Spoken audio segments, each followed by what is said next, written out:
معزز سامعین کرام، السلام علیکم۔ پیش ہے ریٹائرڈ ڈی ایس پی ملک صفدر حیات کی ڈائری سے ایک نئی کہانی جس کا نام ہے نامعقول۔ انسان ہے اور جرم بھی ہے، چھوٹا جرم یا بڑا جرم، اس کا انحصار مجرم کے حالات اور سوچ پر ہوتا ہے۔ کوئی چھوٹے جرم کو بھی بڑا سمجھتا ہے اور کوئی قتل جیسے بھیانک اور سفاک جرم کا ارتکاب کرتے ہوئے لمحے بھر کو بھی نہیں کپ کپاتا۔ ایسے ہی جرم صفت انسانوں میں سے چند کی کہانی ملک صاحب کی زبانی۔ زندگی دکھ اور سکھ سے عبارت ہے۔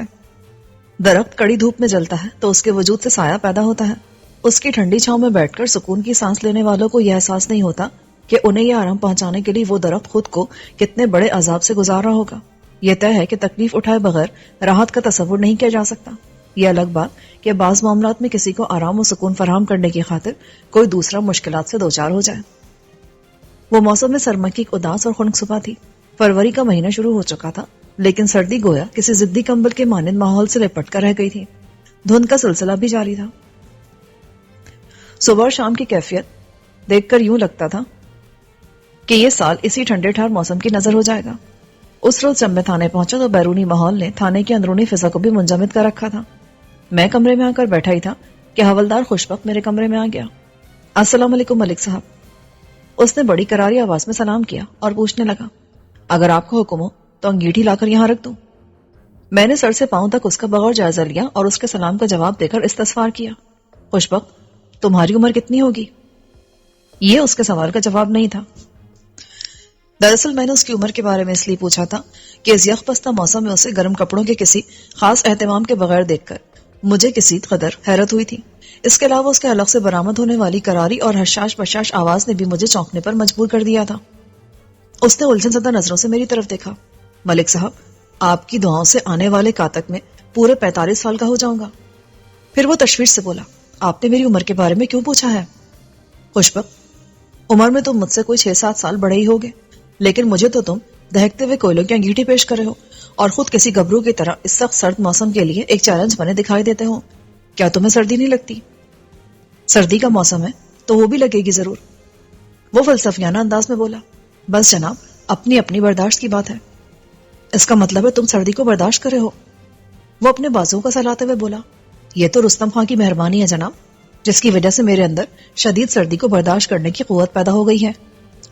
اگر میں بہت زیادہ گرم کپڑے پہن لوں تو سارے بدن میں سوئیاں سی چبھنے لگتی ہیں۔ یوں محسوس ہوتا ہے جیسے حدت سے میرا جسم پھٹ جائے گا۔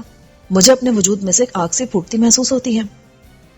خوشبخت، تم نے اپنی جو کیفیت بیان کی ہے وہ تو میڈیکل پرابلم ہے۔ بعض لوگوں کو سرما میں کچھ ایسا ہی محسوس ہوتا ہے اور اس کا سبب کیلشیم اور بی کمپلیکس کی کمی بتایا جاتا ہے۔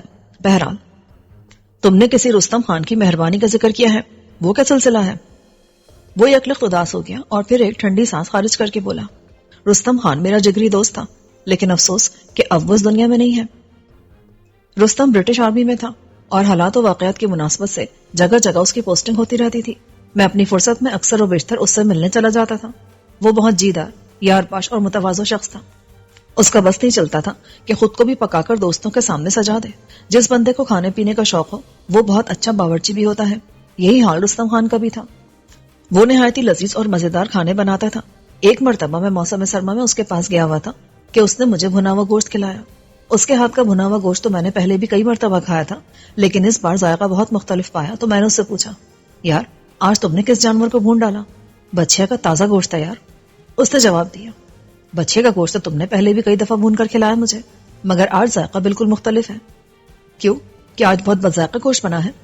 نہیں، پہلے سے زیادہ خوش ذائقہ ہے۔ وہ بولا، صرف زیادہ خوش ذائقہ ہی نہیں ہے بلکہ زیادہ طاقت والا بھی ہے۔ کیا مطلب؟ اس نے بتایا کہ یہ گوشت خاص طور پر مگرمچھ کی چربی سے تیار شدہ گھی میں پکایا گیا ہے۔ میں نے استجابی انداز میں چونک کر اس کی طرف دیکھا تو وہ وضاحت کرتے ہوئے بولا، میرے ایک دوست نے پتہ نہیں کہاں سے ایک سیر گھی کا یہ ڈبہ مہیا کر کے مجھے دیا ہے۔ میں آدھا ختم کر چکا ہوں اور اپنے بدن میں اس کے بڑے امنگ افزا اثرات محسوس کر رہا ہوں۔ انشاءاللہ دیکھنا تم بھی اس کی تعریف کرو گے۔ ملک صاحب، وہ اٹھتی ہوئی جوانی کا زمانہ تھا۔ یہ ایک ایسی لاؤبالی اور بے پرواہ عمر ہوتی ہے کہ انسان ہر شے کو تسخیر کرنے کی دھن میں رہتا ہے۔ وہ ہر چیلنج کو بچوں کا کھیل سمجھ کر قبول کرتا ہے۔ وہ کائنات میں پائی جانے والی اپنی تمام تر طاقتوں اور توانائیوں کو اپنے وجود میں سمیٹ لینے کا خواہش مند ہوتا ہے۔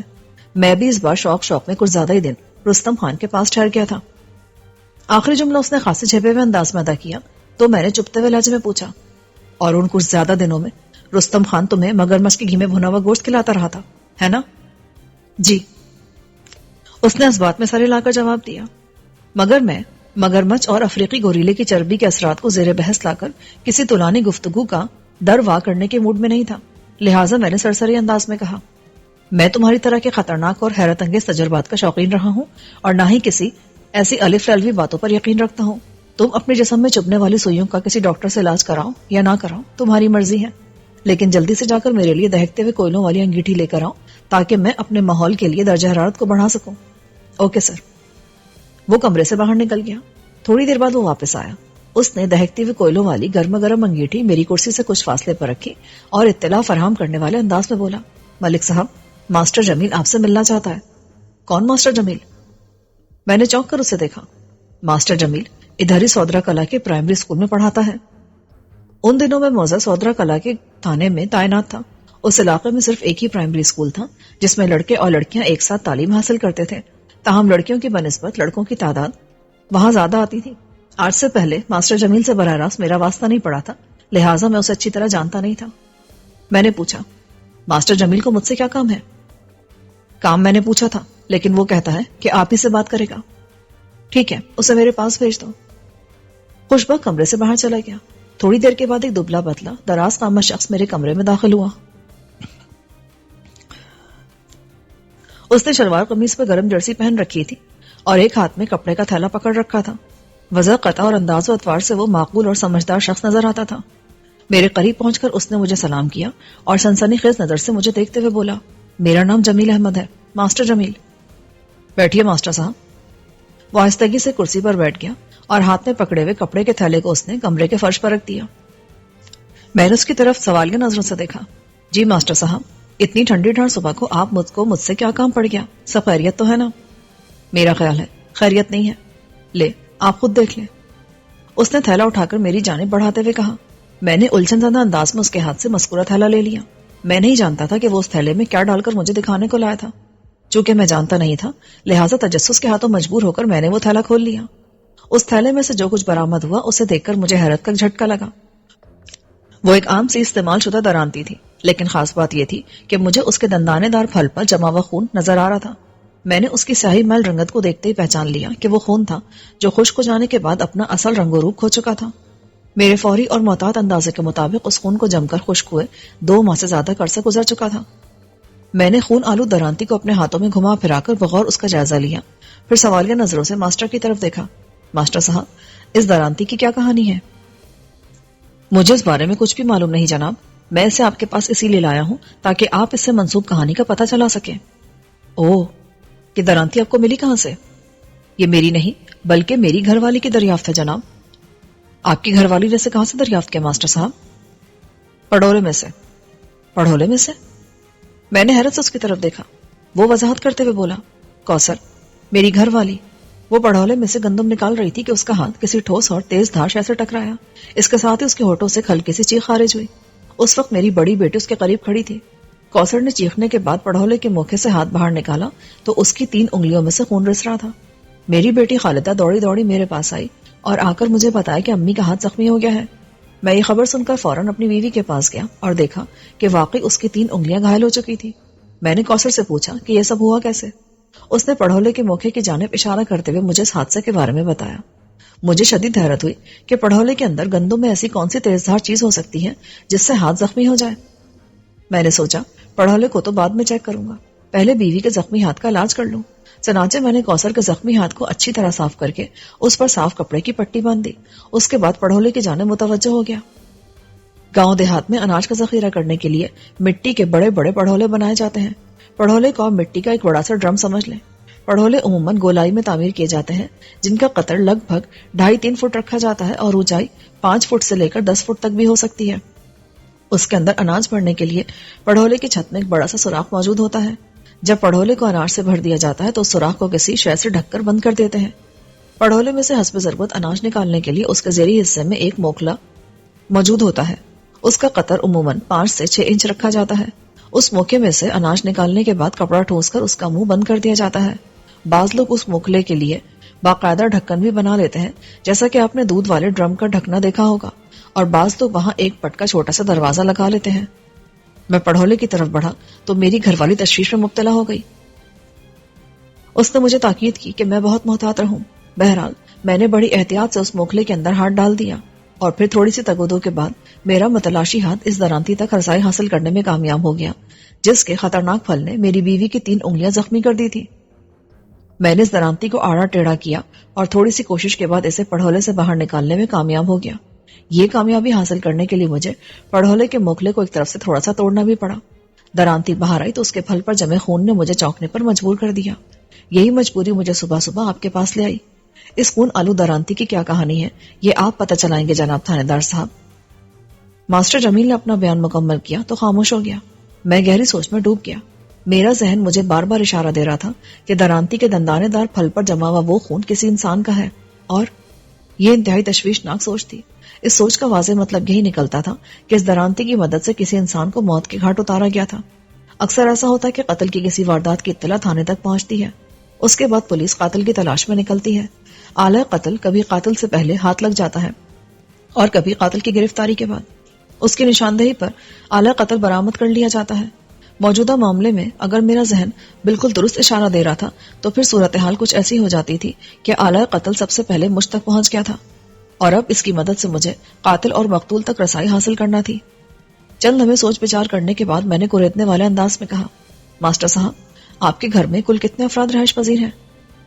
صرف میرے اپنے گھر کے لوگ ہیں جناب، کل 5 افراد، میں، میری بیوی کوثر پروین اور ہمارے 3 بچے، 6 سالہ خالدہ، 5 سالہ شبیر اور 2 سالہ شفاعت۔ یہ تینوں بچے اس قابل نہیں تھے کہ کسی خون آلو درانتی کو پڑھولے کے اندر پہنچا سکے، لہٰذا میں نے انہیں نظر انداز کرتے ہوئے اپنی نگاہ کو ماسٹر اور اس کی بیوی پر مرکوز کر دیا۔ ماسٹر صاحب، کیا آپ یا آپ کی گھر والی اس خطرناک خون آلو درانتی کے بارے میں کچھ جانتے ہیں؟ نہیں جناب، آج ہم نے پہلی مرتبہ اس منحوس کی شکل دیکھی ہے جس نے میری بیوی کی 3 انگلیاں زخمی کر دی۔ میں نے درانتی کو میز پر پڑے تھیلے کے اوپر رکھ دیا۔ ماسٹر صاحب، اس بات میں کسی شک و شبے کی گنجائش نہیں کہ یہ درانتی آج صبح آپ کے گھر میں موجود گندم والے پڑھولے میں سے برآمد ہوئی ہے۔ وہ پڑھولا چونکہ آپ کے گھر میں ہے، لہٰذا درانتی کے بارے میں آپ سے استفسار کر رہا ہوں۔ آپ اس درانتی سے اپنی لالمی کا اظہار کر رہے ہیں۔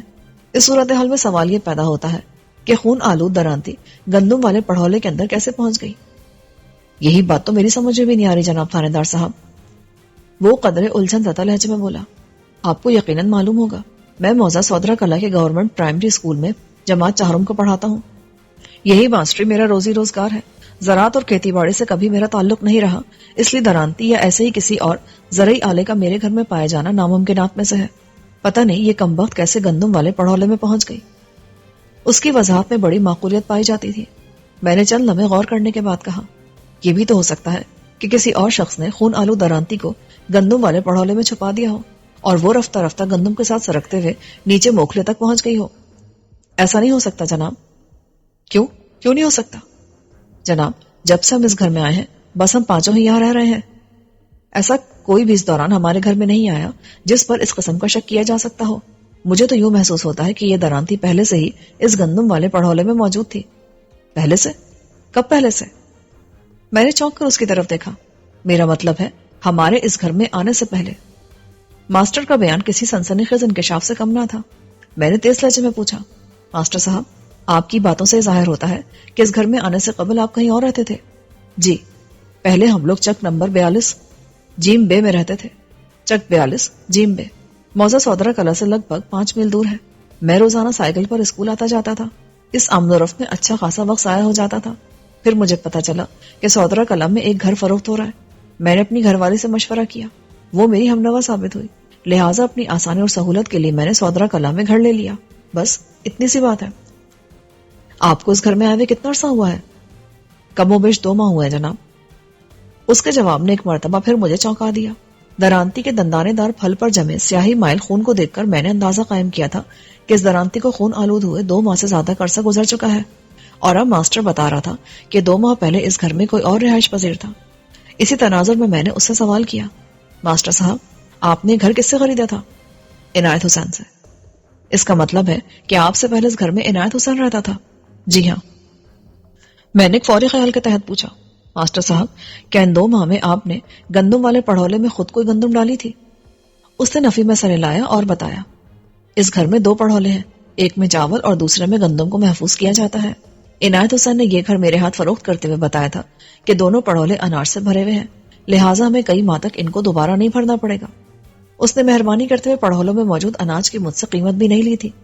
جب میں نے بہت اصرار کیا تو وہ کہنے لگا، دانا پانی تو نصیب سے ہوتا ہے ماسٹر جی، یہاں کے دانے پانی نے آپ کو اس گھر تک پہنچایا ہے، میں آپ سے اس اناج کی قیمت وصول نہیں کروں گا۔ بے ساختہ میری زبان سے نکلا۔ لگتا ہے عنایت حسین کی ساری مہربانی گندم والے پڑھولے میں بند تھی، جو موکھلے میں سے درانتی کی شکل میں آپ نے باہر کھینچ نکالی۔ ماسٹر جمیل تشویش بھری نظروں سے میری طرف دیکھتے ہوئے بولا، تھانے دار صاحب، کیا آپ بھی اسی انداز میں سوچ رہے ہیں جیسے خیالات میرے ذہن میں آ رہے ہیں؟ آپ کیا سوچ رہے ہیں ماسٹر صاحب؟ میرا خیال ہے کہ یہ خون آلود درانتی کسی واردات میں استعمال ہوئی ہے۔ میں نے اس بات میں سر ہلایا۔ میرے اندازے کے مطابق وہ واردات بڑی سنگین ہوگی، کوئی قتل جیسی واردات۔ ماسٹر جمیل متفکر لہجے میں بولا، میرا خیال ہے عنایت حسین اس خون آلود درانتی کے بارے میں ضرور جانتا ہوگا۔ میں نے سر کو اس بات میں جنبش دی۔ کیا عنایت حسین کی رہائش بھی ادھر سودرا کلا میں ہی ہے؟ نہیں جناب، وہ تو یہ گھر مجھے فروخت کر کے کہیں چلا گیا۔ کہاں چلا گیا؟ مجھے اس بارے میں کچھ نہیں پتا جناب۔ کمال ہے، آپ نے اس سے اتنا بھی نہ پوچھا کہ وہ سودرا کلا کو چھوڑ کر کہاں جا رہا ہے؟ مجھے کیا پتا تھا جناب کہ بعد میں کوئی ایسی صورتحال پیش آ جائے گی۔ وہ قدرے بیزاری سے بولا، میں اصل میں اپنے کام سے کام رکھنے والا بندہ ہوں، وہ گھر بیچنا چاہ رہا تھا اور مجھے گھر کی ضرورت تھی، ہمارے درمیان رقم کا معاملہ طے ہوا، میں نے ادائیگی کی اور اس نے اپنا گھر میرے حوالے کر دیا۔ اللہ اللہ خیر صلاح۔ ٹھیک ہے، میں بہت جلد پتہ چلا لوں گا کہ عنایت حسین موضع سودرا کلا کو خیر بات کہہ کر کہاں گیا ہے۔ فی الحال تو میں آپ کے گھر کا معائنہ کرنا چاہتا ہوں۔ بڑے شوق سے جناب، یہ میری خوش قسمتی ہوگی کہ آپ میرے غریب خانے پر تشریف لائیں۔ میں نے اس بات میں سر ہلایا اور تھوڑی دیر کے بعد ماسٹر جمیل احمد آف جماعت چہارم کے ہمراہ جائے وقوع کے معائنے کے لیے روانہ ہو گیا۔ کانسٹیبل اللہ بخش بھی ہمارے ساتھ تھا۔ ماسٹر جمیل کا گھر گاؤں کے جنوب مشرقی کنارے پر واقع تھا۔ گاؤں کے اس حصے کی لوکیشن بڑی فطری، جاذب نظر اور پرکشش تھی۔ گاؤں کے اختتام پر سرسبز لہلہاتے کھیتوں کا سلسلہ شروع ہو جاتا تھا۔ انہی کھیتوں کے درمیان سے ایک نہر گزرتی تھی جس کا بہاؤ شمال مشرق سے جنوب مغرب کی سمت تھا۔ اس نہر سے 1 فرلانگ کے فاصلے پر شرقاً غرباً ریلوے لائن تھی جس پر اکا دکا پیسنجر ٹرینیں گزرتی تھی یا پھر مال گاڑیوں کی آمد و رفت دیکھنے کو ملتی تھی۔ ریلوے لائن سے آگے بھی تحت نگاہ سرسبز و شاداب کھیتوں کا فرد بخش سلسلہ نظر آتا تھا۔ ہم مختلف گلیوں سے گزرتے ہوئے مذکورہ مکان تک پہنچ گئے۔ وہ درمیانے سائز کا ایک کچا مکان تھا۔ جمیل احمد نے ہمیں بیٹھک میں بٹھایا اور ابھی آیا ہوں کہہ کر مکان کے اندرونی حصے میں غائب ہو گیا۔ بیٹھک کے طور پر استعمال ہونے والا وہ کمرہ پیمائش میں 12 بائی 15 فٹ رہا ہوگا۔ میں نے سرسری نظروں سے کمرے کا جائزہ لیا۔ کانسٹیبل نے کہا، سر جی، لگتا ہے ماسٹر صاحب ہماری خاطر تواضع کرنے کے لیے اندر گئے ہیں۔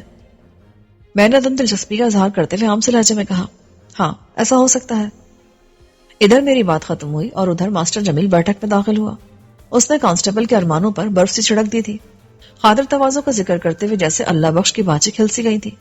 وہ کھانے پینے کا شوقین ہونے سے کچھ بڑھ کر ہی تھا۔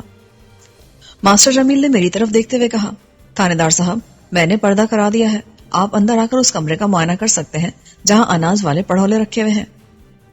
میں نے اللہ بخش کی طرف دیکھا، تم ادھر ہی بیٹھو، میں اندر سے ہو کر آتا ہوں۔ اس کے بعد میں ماسٹر کے ساتھ گھر کے اندرونی حصے میں پہنچ گیا۔ وہ مجھے کشادہ صحن سے گزارنے کے بعد اس کمرے میں لے گیا جہاں اناج والے پڑھولے رکھے تھے۔ ماسٹر کے گھر میں آگے پیچھے 4 کمرے ایک قطار میں بنے ہوئے تھے اور ان کے پہلو میں کشادہ صحن تھا۔ اس قطار کا پہلا کمرہ بیٹھک کے طور پر استعمال ہو رہا تھا۔ اس کے بعد 2 کمرے رہائشی تھے اور سب سے آخر میں پڑھولوں والا کمرہ تھا۔ ایک طرح سے اس کمرے کو اسٹور روم بھی کہا جا سکتا تھا۔ وہاں پر متروک اور مستعمل دونوں قسم کی اشیاء موجود تھیں۔ میں پڑھولوں کی جانب متوجہ ہو گیا۔ اس کمرے میں موجود پڑھولوں کی تعداد 2 تھی جو پہلو بہ پہلو کمرے کی مغربی دیوار کے ساتھ استادہ تھے۔ ان دونوں کی جسامت اور قد بت ایک جیسا تھا۔ اونچائی 8 فٹ کے قریب رہی ہوگی اور گولائی کا اندازہ میں نے 2.5 فٹ کے آس پاس قائم کیا۔ ماسٹر نے ایک پڑھولے کی طرف اشارہ کیا۔ تھانے دار صاحب، گندم والا پڑھولا یہی ہے، درانتی اسی میں سے نکلی ہے۔ میں نے اس بات میں سر ہلا دیا۔ وہ کمرہ اگرچہ گھر کے آخری سرے پر واقع تھا لیکن بیرونی سمت کھلنے والے ایک روشن دان سے اتنی روشنی اندر پہنچ رہی تھی کہ وہاں پر موجود ہر شے کو بآسانی دیکھا جا سکتا تھا۔ میں نے گندم والے پڑھولے کے موکھلے کا جائزہ لیا۔ موکھلے کا ایک حصہ مجروح تھا، اس بارے میں ماسٹر نے مجھے پہلے ہی بتا دیا تھا۔ میں نے موکھلے کے تنقیدی جائزے کے بعد اٹھ کر ماسٹر کی طرف دیکھا۔ ماسٹر صاحب، میں اس پڑھولے کے اوپر والے حصے کو دیکھنا چاہتا ہوں. اوپر والے حصے سے میری مراد پڑھولے کی چھت تھی جہاں سے پڑھولے کے اندر اناج بھرا جاتا ہے. ٹھہرے جناب, میں چوکی لے کر آتا ہوں. 2 منٹ بعد ماسٹر جمیل ایک چوبی چوکی لے کر واپس آ گیا. مذکورہ چوکی کی اونچائی لگ بھگ 2 فٹ تھی.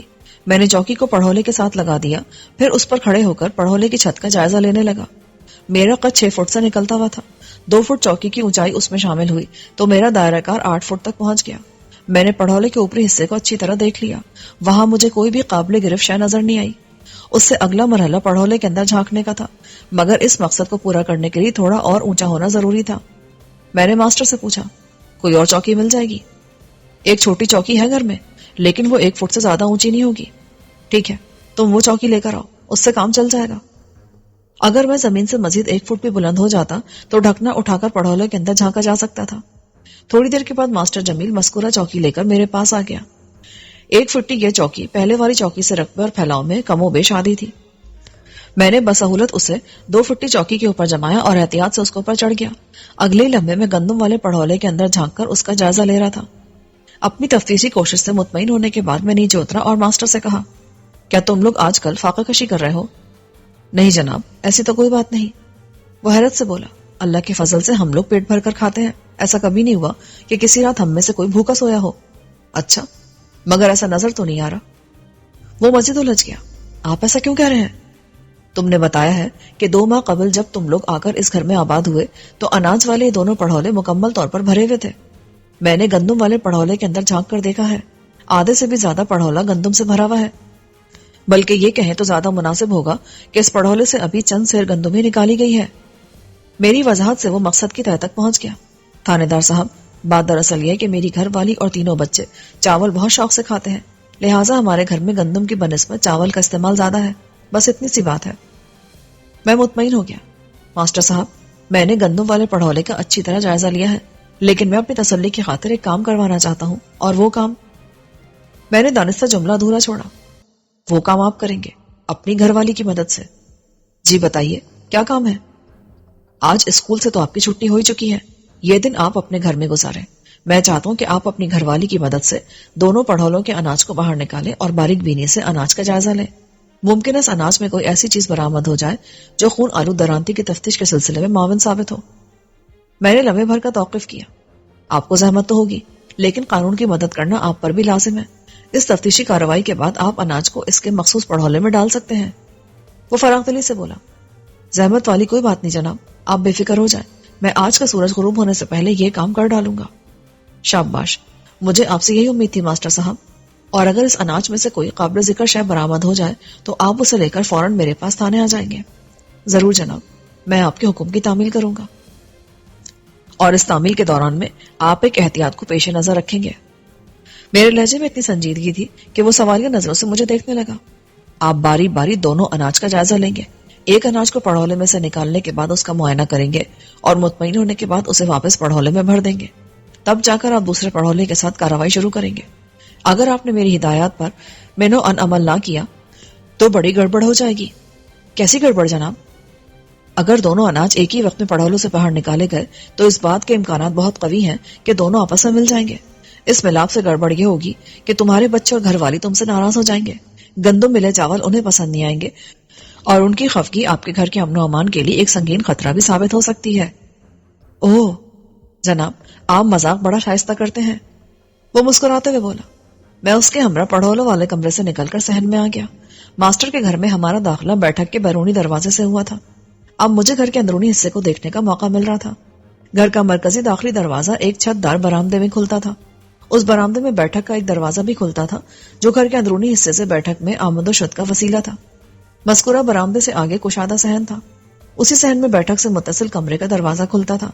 بعد کے دونوں کمروں میں جانے کے لیے کمرہ در کمرہ آگے بڑھنا پڑتا تھا. صحن کے اختتام پر باورچی خانہ اور غسل خانہ پہلو بہ پہلو بنے ہوئے تھے. اس کے ساتھ ایک تنگ سا راستہ مکان کی عقبی سمت کو نکلتا تھا. اس راستے نے میری توجہ اپنی جانب مبذول کرا لی اور میں اسی طرف بڑھ گیا. ماسٹر جمیل کے ہمراہ میں مذکورہ راستے سے گزر کر مکان کے عقبی حصے میں پہنچا. یہاں میں نے ایک تندور لگا دیکھا. اس کے ساتھ ایک دیوار کے قریب جانوروں کے چارے والی بڑی سی چوبی کنڈلی رکھی نظر آئی. کنڈلی کے نزدیک زمین میں 3-4 بڑے کھوٹے بھی گڑے دکھائی دے رہے تھے, مگر وہاں جانور نام کی کوئی شے وجود نہ رکھتی تھی. ایک کونے میں خشک لکڑیاں اور اپلے بھی رکھے تھے جو یقیناً چولہے اور تندور میں ایندھن کے طور پر استعمال ہوتے ہوں گے۔ میرے چہرے پر ابھرنے والی الجھن کو ماسٹر نے فوراً بھانپ لیا۔ تھانے دار صاحب، یہ ساری جگہ بھی اس مکان کا ہی حصہ ہے۔ اس کے پیچھے پڑھولوں والا کمرہ ہے جہاں تھوڑی دیر پہلے آپ موجود تھے۔ دراصل اس جگہ کو عنایت حسین مویشیوں کی دیکھ ریکھ کے لیے استعمال کرا تھا۔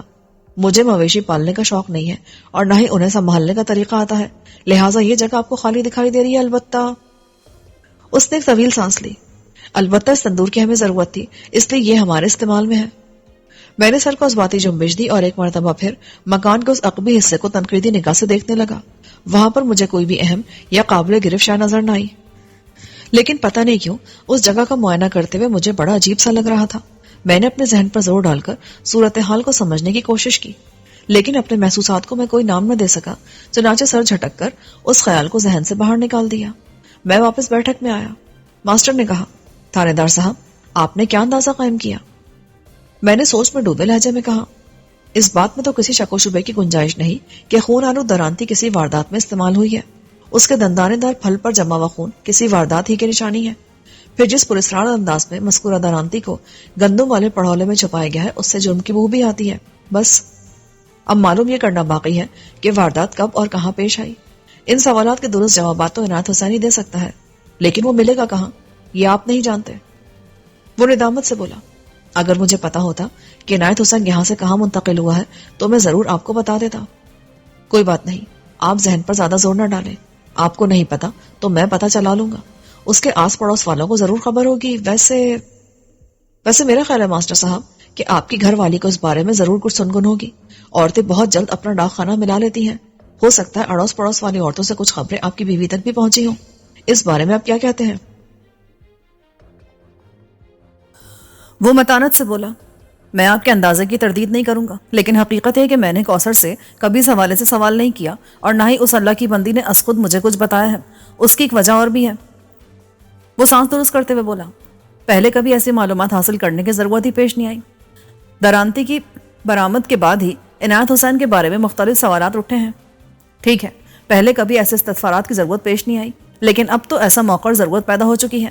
آپ ذرا اپنی گھر والی کو ٹٹول کر تو دیکھیں، ہو سکتا ہے کوئی مفید بات معلوم ہو جائے۔ ویسے یہاں سے اٹھنے کے بعد میں آپ کے پڑوسیوں سے بھی پوچھ گچھ تو کروں گا۔ میں آپ کی بات سے اتفاق کرتا ہوں تھانے دار صاحب۔ وہ ایک جھٹکے سے کھڑا ہو گیا اور فیصلہ کن لہجے میں بولا، میں ابھی گھر والی سے پوچھ کر آتا ہوں۔ ادھر ماسٹر کا جملہ مکمل ہوا، ادھر بیٹھک کے اندرونی دروازے پر دستک ہوئی۔ ماسٹر نے چونک کر ہماری طرف دیکھا اور تیزی سے دروازے کی طرف بڑھ گیا۔ مذکورہ دروازہ گھر کی اندرونی سمت یعنی چھتے دار برآمدے میں کھلتا تھا۔ اس وقت گھر میں ماسٹر جمیل کی بیوی اور تینوں بچے موجود تھے۔ امکان یہی تھا کہ انہی 4 افراد بلکہ 3 میں سے کوئی ایک ہوگا۔ ماسٹر کے سب سے چھوٹے بیٹے شفاعت کو میں نے اس لیے خارج از امکان رکھا تھا کہ مجھے اس کی عمر 2 سال کے لگ بھگ بتائی گئی تھی، اور 2 سالہ بچہ اس انداز میں دستک دینے کے قابل نہیں ہوتا۔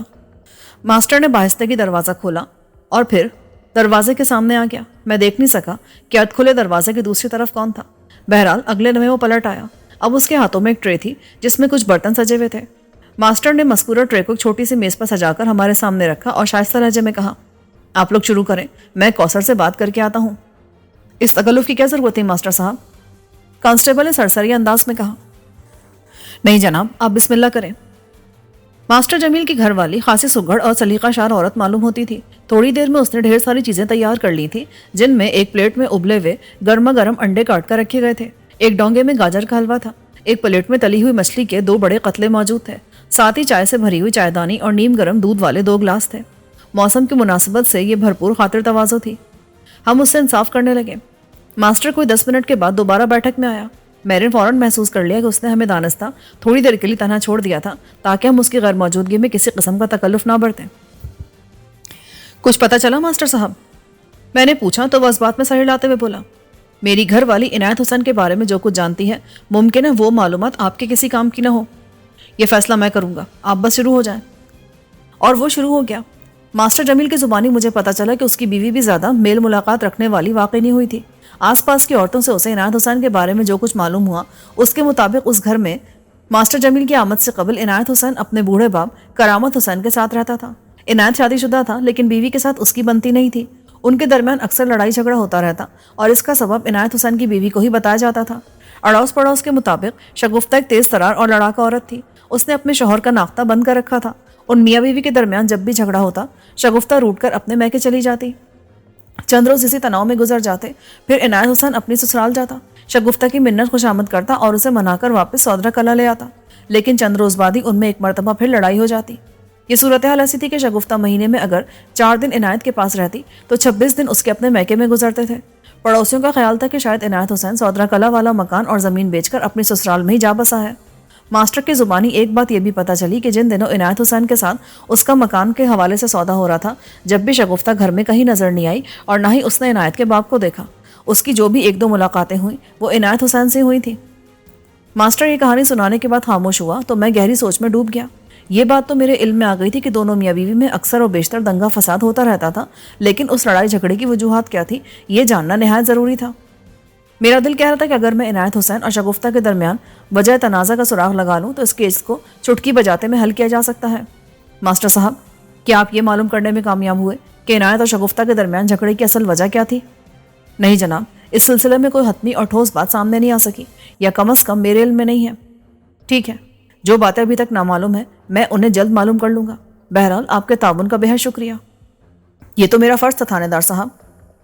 میں ماسٹر کے گھر سے باہر نکل آیا. کانسٹیبل نے مجھ سے پوچھا, ملک صاحب اب کیا ارادہ ہے؟ ہم تھانے جا رہے ہیں نا؟ نہیں, تھانے جانے میں ابھی کچھ دیر ہے, 1-2 ضروری کام باقی ہیں, تم آؤ میرے ساتھ. وہ خاموشی سے میرے ہمراہ ہو لیا. عنایت حسین کا نام اس وقت میرے ذہن میں گردش کر رہا تھا اور مجھے یوں محسوس ہو رہا تھا کہ اس شخص کے بارے میں جب میری تحقیقات مکمل ہوں گی تو سنسنی خیز انکشافات کا انبار سا لگ جائے گا. یہ بڑی عجیب بات تھی کہ ماسٹر جمیل جتنی مرتبہ بھی عنایت سے ملا اسے اس گھر میں کوئی اور شخص دکھائی نہیں دیا. شگفتہ کا روٹ کر میکے میں جا بیٹھنا ایک معمول کی بات بن کر رہ گئی تھی, لیکن اس روٹنے کی وجہ ابھی تک سامنے نہیں آ سکی تھی اور یہ وجہ معلوم کرنا انتہائی ضروری تھا. ماسٹر کے گھر کے دائیں جانب نیاز علی کا مکان تھا اور بائیں طرف غلام لوہار رہائش پذیر تھا. مجھے یقین تھا اگر میں عنایت کے ان دیرینہ پڑوسیوں کو ٹٹولوں تو ضرور کوئی اہم اور مفید بات تک رسائی حاصل کرنے میں کامیاب ہو جاؤں گا. میں نے پہلے نیاز علی کے گھر کا انتخاب کیا اور کانسٹیبل سے کہا کہ وہ دروازے پر دستک دے. جب ہم ماسٹر کے گھر سے نکلے تو ماسٹر بھی ہمارے ساتھ ہی باہر آ گیا تھا. میں چونکہ اس کے پڑوسیوں سے پوچھ گچھ کرنے کا فیصلہ کر چکا تھا, لہٰذا میں نے مصلحتاً اس سے کہہ دیا کہ وہ اپنے گھر کے اندر ہی رہے. اس کے ساتھ ہی میں نے ماسٹر جمیل کو یہ بھی ہدایت کر دی کہ وہ درانتی والے معاملے میں فی الحال اپنی زبان بند رکھے. اگر کوئی اس سے پوچھے کہ اس کے گھر میں پولیس کیوں آئی تھی تو وہ کام چلانے کے لیے کوئی بھی خوبصورت بہانہ بنا سکتا ہے. اس نے مجھے یقین دلایا کہ وہ میری ہدایات پر عمل کرے گا. دستک کے جواب میں گھر کے اندر قدموں کی مخصوص چاپ ابھری اور کوئی دروازے تک آ کر رک گیا. میں توقع کر رہا تھا کہ اگلے ہی لمحے دروازہ کھل جائے گا, لیکن جب میری توقع پوری نہ ہوئی تو میں نے کانسٹیبل کو دوبارہ دستک کے لیے اشارہ کیا. دوبارہ دستک کی ضرورت پیش نہیں آئی. جیسے ہی کانسٹیبل نے دروازے کی طرف ہاتھ بڑھایا عقب سے ایک نسوانی آواز ابھری. اس آواز میں تشویشناک استفسار پنہا تھا. میرے اندازے کے مطابق وہ نیاز علی کی بیوی ہو سکتی تھی. کون ہے؟ اندر موجود عورت نے پوچھا. میں نیاز علی سے ملنے آیا ہوں, کیا وہ گھر میں ہے؟ نہیں جی, نیاز تو اس وقت گھر پر نہیں. کب تک آ جائے گا وہ؟ یہ سوال میں نے اس لیے کیا تھا کہ اگر نیاز علی کو تھوڑی دیر بعد واپس آنا ہو تو میں پہلے غلام لوہار کا انٹرویو کر لوں, بعد میں نیاز سے بھی بات ہو جائے گی. آپ کون ہیں اور نیاز سے آپ کو کیا کام ہے؟ میں نے دانستہ غلط بیانی کی. میرا نام غلام فرید ہے اور کام میں نیاز علی کو ہی بتاؤں گا. بتاؤ کہاں گیا ہے وہ اور کب تک واپس آئے گا؟ وہ کام پر گیا ہے اور شام کو ہی واپس آئے گا. ادھر بڑے بورڈ کے پاس اس کا کولو ہے, وہ صبح سے شام تک اپنے کولو پر کام کرتا ہے. ٹھیک ہے, میں اس سے ادھر ہی مل لوں گا. یہ کہتے ہوئے میں نے کانسٹیبل کے ساتھ غلام لوہار کے گھر کی سمت قدم بڑھائے. غلام لوہار کی دکان گھر کے اندر ہی سامنے والے حصے میں موجود تھی, لہٰذا اس سے فوری ملاقات ہو گئی. ہم دکان میں داخل ہوئے تو وہ ہم پر نگاہ پڑتے اپنے اڈے سے اٹھ کھڑا ہوا. اس وقت ہم پولیس کی مخصوص یونیفارم میں تھے. اس کے اٹینشن ہونے کا سبب بھی یہی تھا. آؤ جی, بسم اللہ. وہ دونوں ہاتھ باندھ کر تعظیمی انداز میں کھڑا ہو گیا. غلام لوہار کی عمر 55 اور 60 کے درمیان رہی ہوگی, مگر اس عمر میں بھی اس کی صحت قابل رشک تھی. لوہے کے ساتھ دن رات کھیلتے ہوئے وہ خود بھی لوہے جیسا ہو گیا تھا. وہ سیاہ رنگت کا حامل ایک چاقو چوبند شخص تھا. میں سرسری انداز میں اس کے لوہار خانے کا جائزہ لینے لگا. پھر میں نے غلام لوہار سے کہا, بیٹھ جاؤ چاچا, میں ادھر سے گزر رہا تھا, سوچا دیکھ لوں تمہارا کام کاج کیسا چل رہا ہے, تمہیں کوئی پریشانی تو نہیں؟ مولا کا احسان ہے جی, مجھے کوئی فکر پریشانی نہیں, وہ جس حال میں بھی رکھے خوش رکھے. آپ ٹھہرے جناب, میں آپ کے لیے اندر سے کرسیاں لے کر آتا ہوں. کرسیوں کی ضرورت نہیں ہے چاچا, ہم ادھر چوکیوں پر ہی بیٹھ جائیں گے. مائی باپ آپ تشریف رکھیں, میں آپ کے لیے چائے پانی, ہم سب کچھ کھا پی کر آئے ہیں. اس تکلف کی قطعاً ضرورت نہیں, تم اپنی سیٹ پر بیٹھ جاؤ, میں تم سے چند سوالات پوچھ کر چلا جاؤں گا. اس نے میرے حکم کی تعمیل کی اور الجھن زدہ سوالیہ نظروں سے مجھے دیکھنے لگا. تھانے دار صاحب خیریت تو ہے نا؟ شاید میں آپ سے ذکر کرنا بھول گیا کہ غلام لوہار کی دکان میں قدم رکھتے ہی میں نے ملک صفدر حیات بطور تھانے دار اپنا تعارف کرا دیا تھا، جب بھی وہ مجھے تھانے دار صاحب کہہ کر مخاطب کرا تھا۔ اس بات کا فیصلہ ہونا بھی باقی ہے کہ خیریت ہے یا نہیں۔ بہرحال چاچا، تم یہ بتاؤ تمہارا یہ نیا پڑوسی کیسا بندہ ہے؟ میں نے دانستہ بات کو گھما کر گفتگو کا آغاز کیا تو وہ چونک کر میری طرف دیکھنے لگا۔ آپ ماسٹر صاحب کے بارے میں پوچھ رہے ہیں نا؟ کیا کوئی اور بھی تمہارا نیا پڑوسی آباد ہوا ہے؟ نہیں جناب، 2-2.5 ماہ پہلے ماسٹر صاحب اس گھر میں آباد ہوئے ہیں۔ میں بھی تم سے اسی کے بارے میں پوچھ رہا ہوں۔ وہ تو بڑے بھلے مانس ہیں۔ میں نے ایک لمحہ سوچنے کی اداکاری کی، پھر اس کی آنکھوں میں دیکھتے ہوئے کہا، ماسٹر جمیل سے پہلے اس گھر میں کون رہتا تھا؟ عنایت حسین اور اس کا بوڑھا باپ کرامت حسین۔ عنایت یہ مکان ماسٹر صاحب کو بیچ کر خود اس گاؤں سے چلا گیا ہے۔ کہاں؟ میرا خیال ہے جہاں اس کی بیوی نے چاہا ہوگا وہ وہیں گیا ہوگا۔ بات کرتے کرتے غلام لوہار کے چہرے پر ناگواری کے تاثرات ابھر آئے۔ بڑی ہی کمینی عورت تھی جناب عنایت حسین کی گھر والی۔ مجھے سمجھنے میں قطعاً کوئی دشواری محسوس نہ ہوئی کہ وہ عنایت حسین کی جھگڑالو بیوی شگفتہ کے اوصاف بیان کرا تھا۔ وہ شگفتہ کی جانب سے خاصا برگشتہ اور خفا نظر آتا تھا۔ اس کا مطلب تھا کہ اگر میں اس سے ڈھنگ سے قریت کرتا تو اس کی زبان سے بڑی کارآمد معلومات اگلوائی جا سکتی تھی۔ چاچا، تمہیں یقیناً یہ بھی معلوم ہوگا کہ عنایت حسین کی گھر والی اسے کہاں لے جانے کی خواہش مند تھی؟ اپنے میکے کے قریب۔ اور کہاں؟ ادھر ٹوبہ ٹہلی والا میں شگفتہ کے ماں پیو رہتے ہیں۔ تو اس کا مطلب ہے عنایت حسین یہ مکان فروخت کر کے ٹوبہ ٹہلی والا گیا ہے؟ جناب، میں نے اپنے اندازے کی بات کی ہے، ورنہ مجھے نہیں پتا کہ وہ لوگ کہاں گئے ہیں۔ وہ تو جاتے وقت مل کر بھی نہیں گئے۔ حالانکہ کرامت تو اکثر ادھر میری دکان پر بیٹھا گپ شپ کرتا رہتا تھا۔ بڑا ہی مظلوم بڈھا تھانے دار صاحب۔ اس کی بات نے مجھے چونکنے پر مجبور کر دیا۔ میں نے قدرے سخت لہجے میں پوچھا، چاچا تمہارا مطلب کیا ہے؟ تھانے دار صاحب، عنایت حسین کی بیوی شگفتہ اپنے سسر کو پسند نہیں کرتی تھی۔ کرامت حسین میرے پاس بیٹھا اپنے دکھڑے روتا رہتا تھا۔ بزرگوں کا گھر میں ایک احترام ہوتا ہے۔ عنایت حسین کے سامنے تو وہ وقت پر کرامت کو کھانا دے دیتی تھی، لیکن اس کی غیر موجودگی میں شگفتہ کا اپنے سسر کے ساتھ رویہ بڑا ہی نامناسب تھا۔ بیچارے کرامت کی عمر 70 کے قریب ہے اور اس کی نگاہ بھی کافی کمزور ہو چکی ہے۔ کرامت نے بڑے ہی رازدارانہ انداز میں مجھے بتایا کہ شگفتہ اس کے کام کو ہاتھ نہیں لگاتی تھی۔ وہ پہنے ہوئے کپڑے دھونے کے لیے اتارتا تو اگلے روز وہی میلے کپڑے اس کو تھما دیتی اور بڑی ڈٹائی سے کہتی کہ کپڑے میں نے اچھی طرح دھو دیے ہیں۔ کرامت نے ایک واقعہ تو ایسا سنایا کہ سن کر میرے رونگٹے کھڑے ہو گئے۔ کرامت نے مجھے بتایا کہ اکثر و بیشتر اس کی بہو اس کے سالن میں تھوڑا پانی ملا دیتی تھی، جس کی وجہ سے اس سالن کا ذائقہ تو خراب ہوتا ہی تھا، اس کے ساتھ ہی ظاہر ہے سالن میں نمک بھی کم ہو جاتا تھا۔ کرامت سالن میں نمک کی کمی کا اظہار کرتا تو نمک والا ڈبہ اس کے سامنے رکھ دیا جاتا کہ جتنی ضرورت ہو وہ اوپر سے نمک ڈال لے۔ اصلی سالن میں چونکہ نمک مرچ بالکل مناسب ہوتا، اس لیے عنایت چڑھ کر اپنے باپ سے کہتا، ابا آپ بڑھاپے میں بہت تیز نمک کھانے لگے ہو، مجھے تو سالن میں نمک بالکل ٹھیک لگ رہا ہے۔ اسی قسم کی کارروائی شگفتہ کرامت کی چائے کے ساتھ بھی کرتی۔ بڑے مزے کی بات ہے تھانے دار صاحب۔ کرامت حسین کا دعویٰ ہے کہ وہ اپنی بہو کی چھل فریبیوں سے اچھی طرح واقف ہے، مگر مصلحت کے تحت اس نے اپنی زبان بند رکھی ہے۔ وہ جانتا ہے کہ عنایت اور شگفتہ میں پہلی نہیں بنتی۔ اگر اس نے بہو پر تنقید شروع کر دی یا خانہ خراب سالن اور چائے کو ٹیسٹ کے لیے بیٹے کی طرف بڑھا دیا تو گھر میں قیامت برپا ہو جائے گی۔ کرامت ایک امن پسند اور سلجھو شخص ہے، اس لیے اس نے مصلحتاً اپنی زبان پر تالا ڈال رکھا ہے۔ وہ جملہ چھوڑ کر جیسے خیالوں میں گم ہو گیا۔ چند لمحے وہ خلا میں گھورتا رہا، پھر ایک ٹھنڈی سانس خارج کرتے ہوئے بولا، کرامت یہاں تھا تو اس کے ساتھ میرا دل لگ گیا تھا۔ میری بڑی تمنا تھی کہ جاتے وقت میں اس سے ایک بھرپور ملاقات کروں گا، لیکن عنایت نے 2 دن پہلے اس کو روانہ کر دیا۔ کہاں؟ یہی سوال میں نے عنایت سے اس وقت کیا تھا جب وہ اس گھر کو خیر بات کہہ کر جا رہا تھا۔ عنایت نے مجھے بتایا کہ ابا کافی دنوں سے کوٹ فرمان جانے کی ضد کرا تھا، میں نے اسے ادھر ہی بھیج دیا ہے۔ اچھا ہے وہ کچھ دن کوٹ فرمان میں رہ لے، اس کا دل بہل جائے گا۔ کوٹ فرمان میں کون رہتا ان کا؟ سغرا۔ کرامت حسین کی 2 ہی اولادیں ہیں، سغرا اور عنایت۔ سغرا شادی شدہ ہے اور ادھر کوٹ فرمان میں اپنے شوہر شکور کے ساتھ رہتی ہے۔ شکور وہاں کا ایک چھوٹا زمیندار ہے، ان کے ماشاءاللہ 5 بچے ہیں، جبکہ اس نے جملہ ادھورا چھوڑا اور ایک گہری سانس لی، پھر اپنی بات کو مکمل کرتے ہوئے بولا، جبکہ عنایت اولاد جیسی نعمت سے محروم ہے۔ سغرا عنایت سے 5 سال چھوٹی ہے اور باپ کو بڑا یاد کرتی رہتی ہے۔ سغرا کا گھر والا بھی کرامت کی بڑی آؤ بھگت کرتا ہے۔ کرامت اپنی گفتگو کے درمیان اکثر سغرا کے بچوں کا تذکرہ کرتا رہتا ہے۔ میں نے محسوس کیا ہے کہ وہ اپنے نواسا نواسیوں کو بہت چاہتا ہے۔ اچھا ہے کہ وہ کوٹ فرمان چلا گیا، وہاں اس کی خوب گزرے گی۔